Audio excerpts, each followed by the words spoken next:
Hi everyone, my name is Nana Friye, and this is my final presentation for Community Influence and Policy in Healthcare. I'm basically doing a comparison and contrast between these two countries, Cuba and the United States.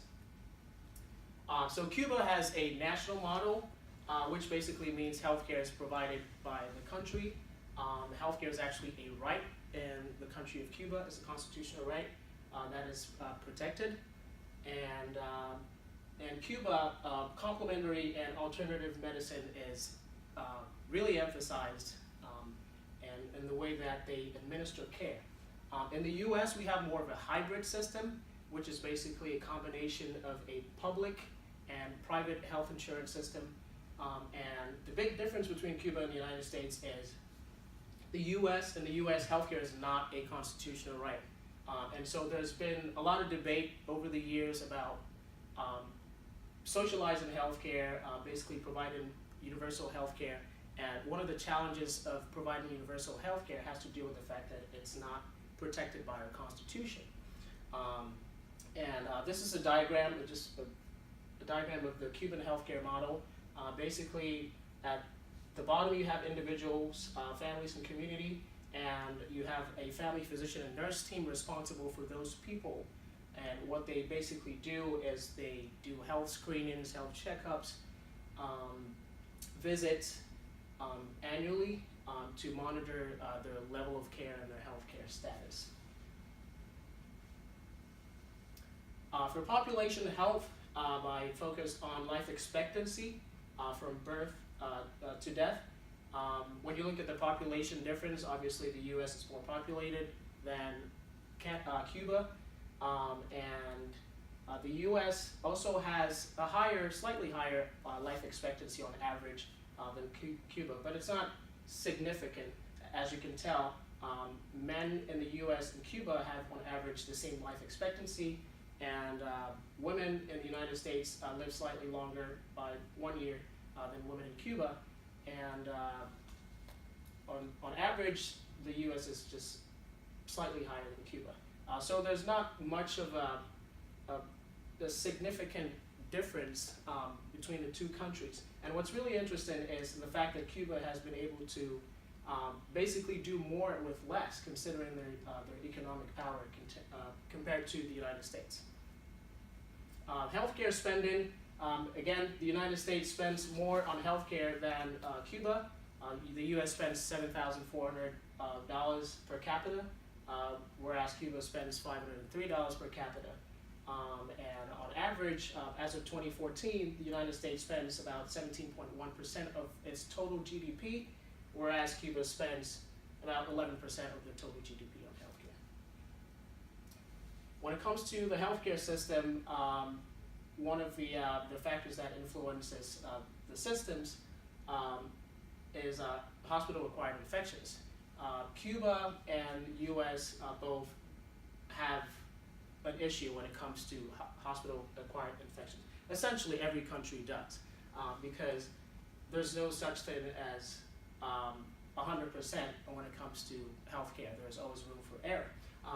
But what's interesting about Cuba is its proactive approach when it comes to preventing nosocomial infections compared to the United States, although the US is also implementing policies to combat hospital-acquired infections. When you look at Cuba, the overall rate of HAIs is about 7.3% as of 2004, sorry.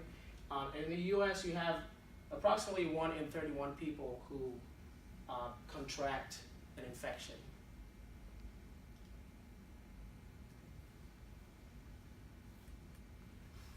Public health and prevention, I focused on STD rates in the US and Cuba. In the US, there were about 2 million cases of STDs in total, with the highest rate being in chlamydia as of 2017. And in Cuba, they've also had STD rate, but what's different about them is their ability to reduce mother-to-child transmission of HIV and syphilis. to the point where the World Health Organization gave them the validation for eliminating mother-to-child transmission of HIV and syphilis. What this means is they reduce, they did not necessarily eliminate mother-to-child transmission of HIV and syphilis. In terms of safety, the US is relatively safer than Cuba. Obviously, when you look at the global average for the safety index, Cuba is way above the global average of 59, they're at 73. And when you look at the US, despite what we may be seeing in the news, crime rates and violent crime are actually going down. Property crime, according to the Barron Institute of Justice, since the 1990s, has decreased by 54%, and violent crime has also decreased by 46.5%. Access to care, Cubans are protected by the Declaration of Alma-Ata of 1978, which basically protects their right to health care, and in Cuba, healthcare access covers 99% of the populations, whereas in the United States, as of 2017, you have 28.5 million who did not have health insurance, and as a result, did not have access to care or had to find other means to pay for health care, because one of the determinants of access to care is health insurance. And so if you don't have health insurance, your chances of having access to quality care are pretty dim. So overall, Cuba is doing better than the US when it comes to providing access to care to its citizens, and that's something the US could probably, something they could learn from.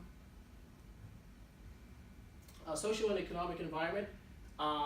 The unemployment rate in the US on average, according to the Bureau of Labor and Statistics, is about 4.0%, and Cuba is at about 4.43%. So there's not much of a difference, again, when it comes to that variable. Although overall, when it comes to comparing the two economies, the US is actually the better country. So the summaries and takeaway. So one of the questions that Americans have when it comes to healthcare is, how do we spend so much on healthcare and still not have the best healthcare system in the world? Well, it has to do with a lot of factors. It has to do with the way that our healthcare system was set up from the beginning. It has to do with what we're willing to do to make things better. So basically, when you look at a country like Cuba, what they've done is, they've figured out a way to do more with less, and I think that's a great model for the United States to look at as an example of providing universal health care. Obviously, there are challenges when it comes to providing universal health care, considering we didn't have that foundation that Cuba has, or the foundation that countries like Canada and France or Japan and other countries have. And so which countries prioritize healthcare? It appears that in the US, healthcare is not a priority, because this is just my opinion. If it were, it would be constitutionally protected, and it's not. And I'm hoping that at some point there will be some sort of amendment or protection for healthcare for the American citizens. And what lessons can the U.S. learn from Cuba? Well, it's pretty obvious that they've been able to do. They're doing pretty well for a country with that economic power or lack thereof than the U.S. And so I think there's a lot that we can look at or learn from the Cuban model when it comes to providing health care, and that providing universal health care coverage should be a right that's protected by the Constitution. And that's the end of my presentation. I hope you enjoyed it. Thank you.